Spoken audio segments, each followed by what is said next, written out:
This is Rumble. And this is Michael Moore. It's Rumble with Michael Moore. That's what you're listening to here on my podcast. Thanks for joining me. And we, last night, had a winner in our little contest here. We knew that we were probably going to hit our 5 millionth listener, our 5 millionth download since we started this a little over 2 months ago. And sure enough, that's what happened really just a few hours ago. And we're very excited about that, and we're going to vet everything and announce the name of this individual tomorrow morning on this podcast. But we just wanted to let you know that we have hit 5 million. It's a great moment for us. I'm extremely grateful to all of you for listening, and it's nothing, as I said, nothing that we didn't expect this. But then again, we only expected to be doing this as a weekly podcast, and it's never been that. But that's okay. We're going through a lot right now in this country and in the world, and we thought that maybe you'd like to hear from me and us and what we're thinking and what we're going to do about it. And we wanted to be with you, basically. And this is a good way to do that. I love the comments that you're sending me on your various platforms that you're listening to this on. Some of them are called review sections or rankings or ratings or whatever. Just whatever you. I love the feedback, and I've been listening to the voicemails that you've been sending. Thank you for those. Much appreciated, and please do that, and subscribe too if you're listening on Spotify or Apple or Google or Stitcher or any of the others. Subscribe. You know, it's free, right? It's all free. Every episode is free. The subscription's free. And we'll find a way to somehow pay for this at some point. Well, our underwriters are helping us, and maybe we should just say a word about that before we get going here on. This is part two of our 4-part Super Tuesday preview series that we're doing over these 4 days. We started yesterday.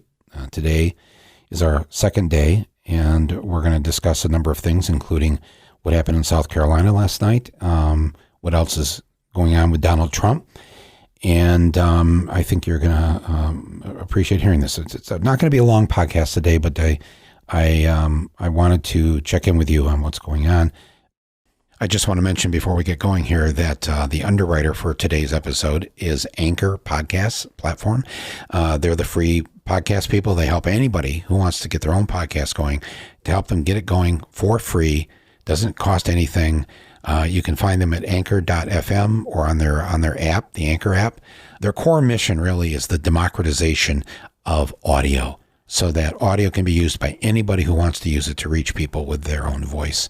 And they don't charge a dime for this. They've helped me. I'm grateful to them for doing that, and grateful to them for supporting my voice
after state after state. Until yesterday, South Carolina became the first state that Joe Biden has ever won in his numerous attempts to become president of the United States. And God bless him for this. My friends, let's give it to him for that. It was a victory unlike any other. South Carolina.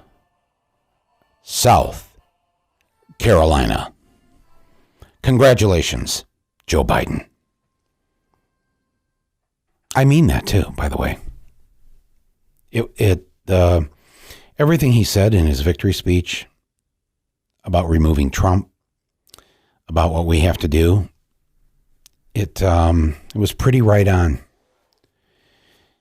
And when he spoke about the mass shooting at Emmanuel Church there in Charleston, I mean, this is just 5 years after South Carolina finally decided to take down the Confederate flag flying over their state capital.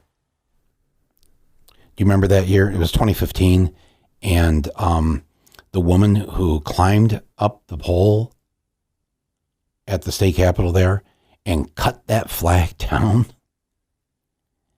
and the police yelling at her, and she came down the flagpole and they arrested her. I remember that day I went on Facebook right away, and I said we have to raise money for her defense fund, everybody right away, and that's what we did. Her name was Bree Newsom, and as they marched her away and people cheered, oh God, it was a great moment. Charleston, right there in the harbor, Fort Sumter, where the Civil War began, where the Confederate uprising took aim and fired on and killed American soldiers as they began their treasonous endeavors to try and break up and destroy this country. And after four, maybe longer than that, 4 years of the Civil War, how many dead? Oh my God, I've read all kinds of numbers. 600,000, 700,000, 800,000. All started that day in South Carolina. Anyway, so it's on to Super Tuesday now. And by the end of the night, last night, in spite of the big victory that Joe Biden had, Bernie was still number one in the delegate race, which, of course, as we've learned, right? That's all that ultimately counts. Popular vote, yes, should be the only thing that counts. We haven't fixed that yet. Now we go into Super Tuesday. There are 14 states plus American Samoa and the Democrats abroad primary, something I hope to be voting in someday. As soon as we get things fixed here, taking a trip. I'm going to vote though. But geez, we're less than 48 hours away from this Super Tuesday. All the states that are voting. First of all, everybody who lives in those states, I listed them on yesterday's show. If you've forgotten them, I think I can do it from memory again. It's Maine, Vermont, Massachusetts, Virginia, North Carolina, Tennessee, Arkansas, Oklahoma, Texas, Alabama, Colorado, Utah, Minnesota, and California. And but if you live in American Samoa, and you're listening to this, please know that we send huge respect to you. Our apologies for not letting you be full participants in our democracy. I guess you're considered American citizens And you do get to vote in the primary, but you don't get to vote in the general election, but you do get to send delegates to the conventions. And I'm certain that we get to use your cheap labor in some disgusting way. So I'm going to read more about this and sound better informed next time we come to the subject of American Samoa. But that's what's happening on Tuesday, everybody. That's it. There's a lot of early voting going on. I think most states have early voting going on, with the exception of Virginia. That may mean you can vote today, even though it's Sunday, certainly tomorrow. But some of these states close their early voting a week in advance. So you got to check with your county clerk, your city clerk, find out what the rules are. And as I told you yesterday, 17-year-olds, be sure to know that if you turn 18 before Election Day, before November 3rd, if your 18th birthday is on or before November 3rd, you get to vote in the primary on Tuesday. Check this out with your local and city and state county clerks who run the elections. But I believe most states, if you're going to be 18 on Election Day in November, you get to vote in the primary whenever the primary is. So check that out and tell your fellow 17-year-olds that you can vote this year. So here we go. I guess in order to talk about Super Tuesday now, because most of what you'll be hearing about today is South Carolina, we should talk a little bit about Joe Biden. Let's start with, he's had his first victory in 32 years of running for president. So let's at least give the man his props for a moment, and let's say some good things about him, Basil. You want to start, or he invited me to sit with him at the Democratic Convention in 2004 in Boston. I ran into him. He was so happy to see me. He just, we had a great talk. We were there with Jimmy Carter, his family. It was a nice moment. So there's one good thing that happened. He blurted that out back in the 2012 election that he and Obama, they actually privately support same-sex marriage, which forced Obama to then come out in favor of same-sex marriage. And within a couple of years or so after that, 2-3 years, the Supreme Court voted that way. But it was probably helped by President Obama taking that position during his re-election. During his first election, of course, he was opposed to people getting married if they were in love with someone of the same gender, but he had evolved by 2012, and thanks to the nudge from Uncle Joe, it came to be.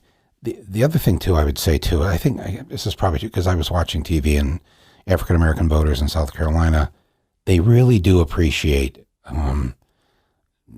Joe Biden helping Barack Obama become the first African-American president, standing by him, doing whatever he was asked to do by Obama to make that happen.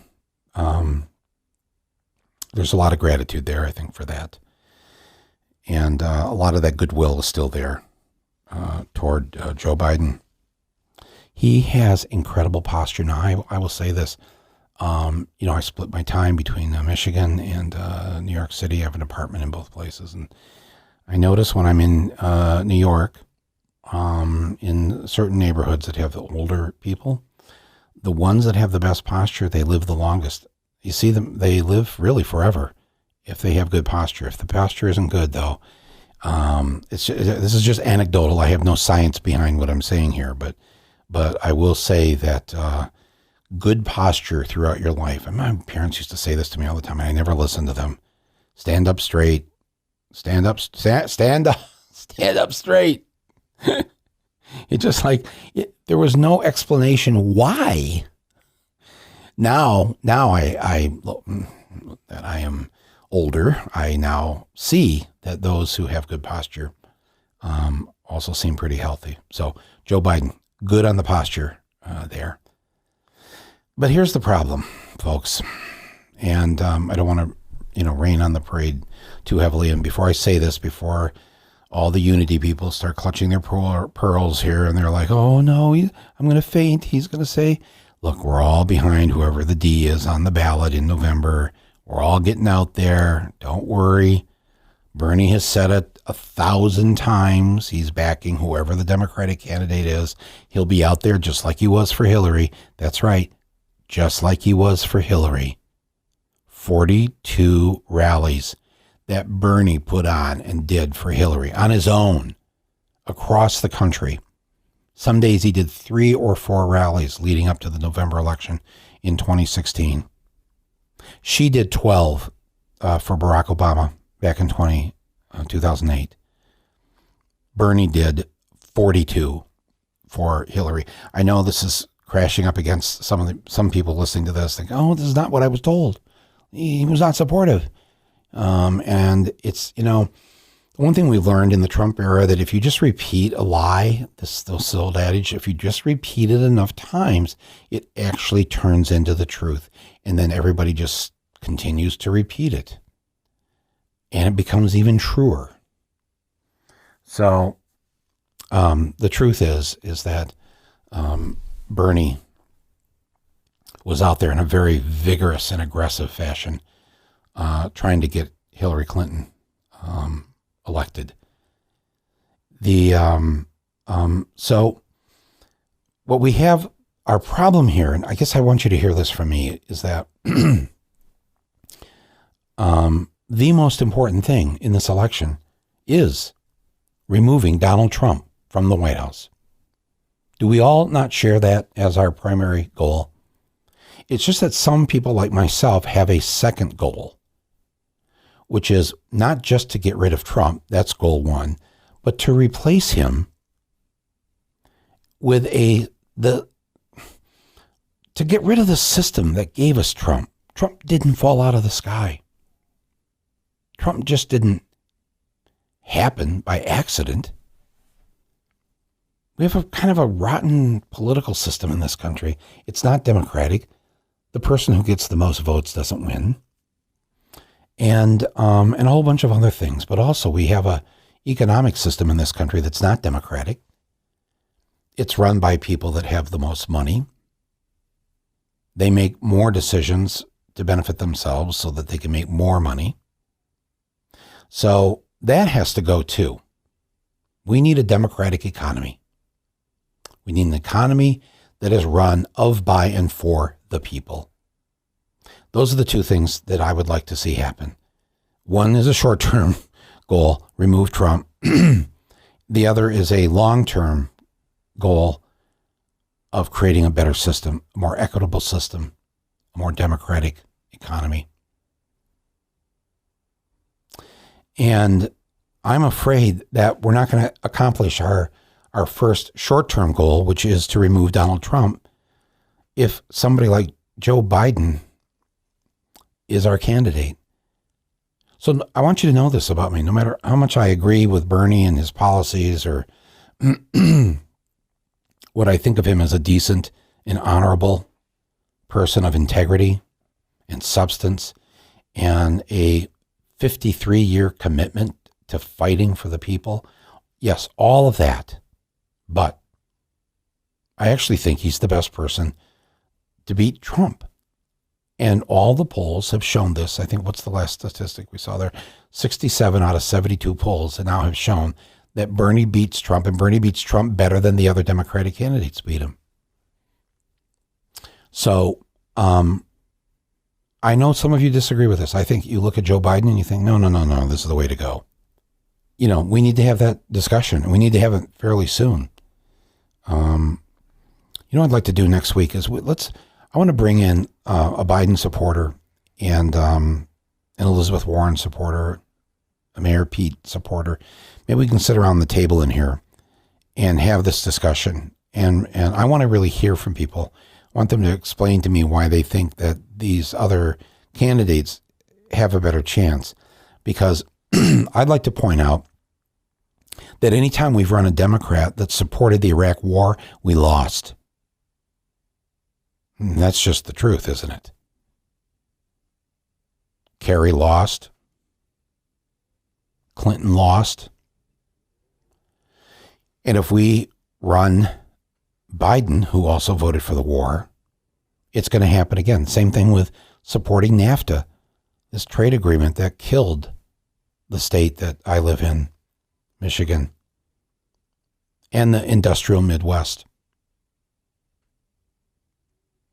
The people that supported NAFTA, Gore, Kerry, Clinton,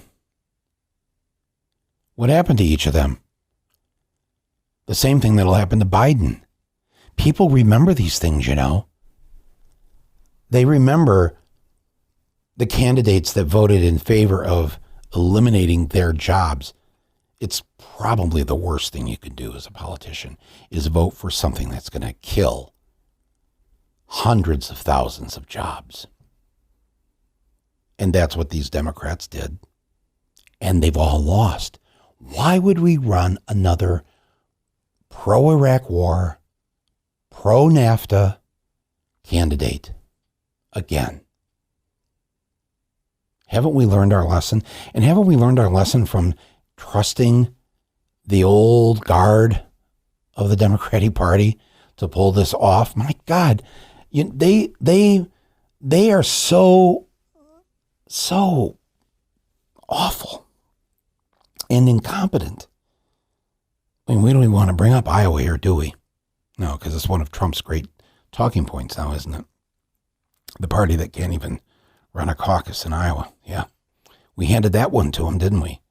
All these people I keep hearing how, oh, we're just going to hand it to Trump if it's Bernie. Really? Because it seems like that's what you've been doing is handing it to Trump. We won the election in 2016. Hillary got 3 million more votes than Trump. But he's in the White House.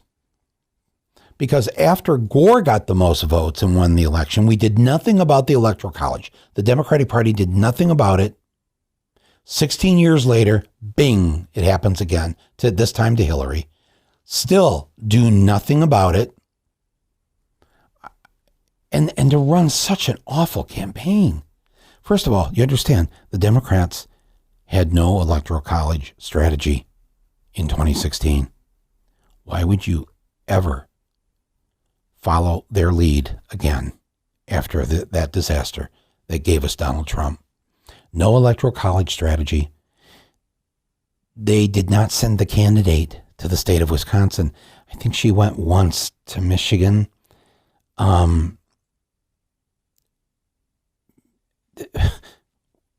What was the thinking? Awful strategy. Running candidates that with low approval ratings, people don't like them. Bernie's got the highest approval rating of any Democrat that's running. Of course, he's not even really a Democrat, but he's willing to caucus with the Democrats and he's willing to help out the Democrats. It's like a gift. It's like a gift he's giving us running on the Democratic side of the ticket this year because he knows that not a single one of these Democrats is going to have the wherewithal to bring down the beast. And so a non-Democrat says, you know what, I'll come over and help you. But listen, I know you hear the anger in my voice because, yes, of course I'm angry. We never should have had Donald Trump in the White House, especially when the American people made it very clear that they wanted Hillary over Trump. But with no strategy to win the Electoral College states, we lost and we will lose again because have you heard them talk about the Electoral College, what they're going to do about it this year? No, nothing. So that's why I feel so strongly that we need to try a different method here, a different way to go. And boy, I'll tell you, what is it with all the pundits and all the media people, the attacks on Bernie nonstop, whether it's cable news, whether it's the New York Times. There were two of the main Times columnists in a row, 2 days in a row. I think it was both on Thursday and Friday. David Brooks and Brett Stevens writing just this kind of hyperbolic, hyperventilating type columns about the evils of Bernie Sanders. No, God, no, not Bernie. It was just, really, guys? Really?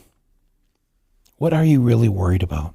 What are all these people, the people you see on TV, trying to trash the Sanders campaign, trying to make you afraid to vote for Bernie? What is the real thing that they're trying to tell you? See, I think a lot of them, they're not afraid of us losing to Donald Trump. They're afraid of Bernie winning. I think that's what's really going on. And they can't say it, because how would that sound? Because he's going to make them all pay more in taxes, isn't he? Yeah. You know, he has a worldview that's different than theirs. What if we lived in that America, the Bernie Sanders America, where we don't spend trillions on armaments and bombs and bullshit homeland security that doesn't make us secure at all, but lets us keep our position to sort of run the world in our image and likeness? What is the fear of that? What is the fear of single moms having daycare? Of sick people being able to go to the doctor without worrying about anything? I don't get it.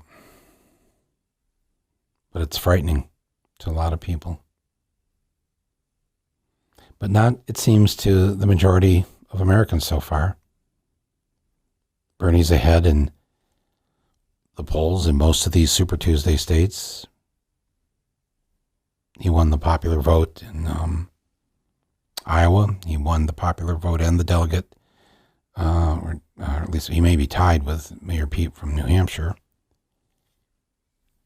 Then he won the popular vote and the delegate vote in Nevada. And even after the South Carolina win for Joe Biden, Bernie is still, geez, I don't know, the last time I looked, it was 8 or 10 delegates ahead of Joe Biden, even after that great win that Joe had. So this isn't by any means over yet, and it's really important. And I make this special appeal to those of you who live in Maine, Vermont, Massachusetts, Virginia, North Carolina, Tennessee, Arkansas, Oklahoma, Texas, Colorado, Utah, Minnesota, and California, and American Samoa, and to you Democrats living abroad. This is really, I'm from the heart now. I'm asking you to get out there and vote on Tuesday. We can live in a better world. We can think these things out differently. We can get rid of Donald J. Trump. And we can live in a new century, in a new world. We can fight as hard as we must to end this climate emergency that we're in. A fight that we may lose at this point. So that means the only way we could possibly win is by having a candidate, a president, who will not relent, who will not let the fossil fuel industry call the shots, and who will inspire us to rethink what we've done to the planet, what our own contribution has been to it, and what we need to do to change yesterday. Changing today may be too late. We may need to leap back into the leap day of yesterday to right this thing. We're going to lose an hour next Saturday night anyway, so we've got a week here to do the right thing. And then a week from this Tuesday, it's Michigan and the state of Washington, Mississippi. It's a big month. This is probably going to get decided sometime here in March. If you're waiting to join in, if you're waiting to help out, if you're waiting to volunteer, if you're waiting to drive to a state, I mean, I'm looking at a map. It's up on the wall right now, this great country. And geez, it looks like, I would say most people live within a half day's drive of a Super Tuesday state. Seriously. I'm trying to think, where would you have to be to where it'd be more than half a day? If you're in Montana, you can go to Utah or Colorado.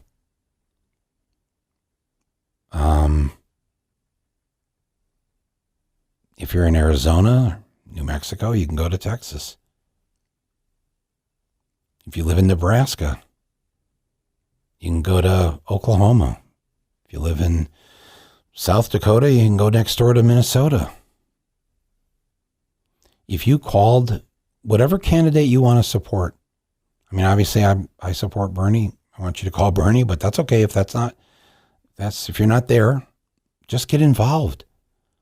This is Sunday. You can call today. Call and say, what can I do? I live in South Dakota. I want to drive over to Minnesota tomorrow or Monday or Tuesday. Well, I guess tomorrow would be Monday. What you can do today, If you live in Kentucky, you can drive into Virginia or Tennessee today. If you live in Ohio or Indiana, you can drive to Virginia. You can drive to Tennessee. Come on. What are you waiting for? This is going to get decided this month. This is March 1st. This could all be over by the beginning of April. Don't wait. Don't wait. Don't say later, I wish I would have done something for Elizabeth Warren or for Mayor Pete or whatever. Bernie, I love Bernie. Why didn't we get in the car? Get in the car. Get in the car. Come on. Seriously, put down the device you're listening to or take it into the car with you and play it in the car on the drive. But do something. Get involved.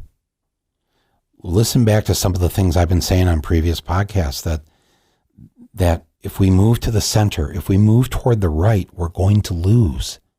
The people over there already have a candidate. Why would they vote for Republican light? Why would they vote for, I guess we could try the Democrat. He's conservative enough. Oh, geez. No, that's not how we're going to win. We're going to win by inspiring young people, people of color, women. That's 70% of the electorate this year. That's where we need to be going. Get in the car. Get in the car. Call up your candidate. Call up your candidate's office in the state capitol. I'm sure you can look it up online. Virginia, come on, Virginia. California, oh, God bless you. Wow. I think you're going to be the one to pull us through. Thank you for that. But this ain't over till it's over, and do not assume anything. That's really what I wanted to say to you today. Move forward. South Carolina is over. Congratulations, Joe. But now we're still only, what percentage of the country has voted at this point? 6%? If that? 5%? It's 4%? Oh, geez. Come on, folks. This is the time for your voice to be heard.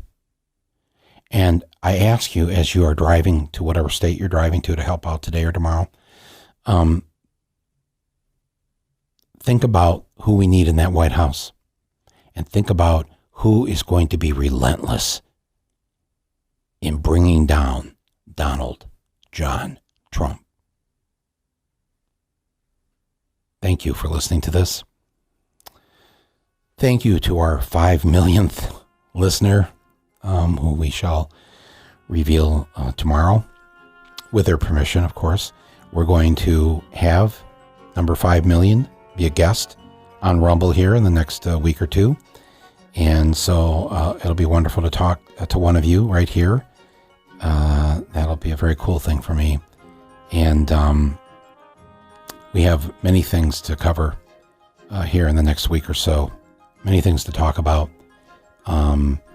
Again, I just want to be clear that while I have spoken out very strongly in favor of Bernie Sanders, I totally respect all of you for who you are, for why you believe in your candidate, why you are voting for them.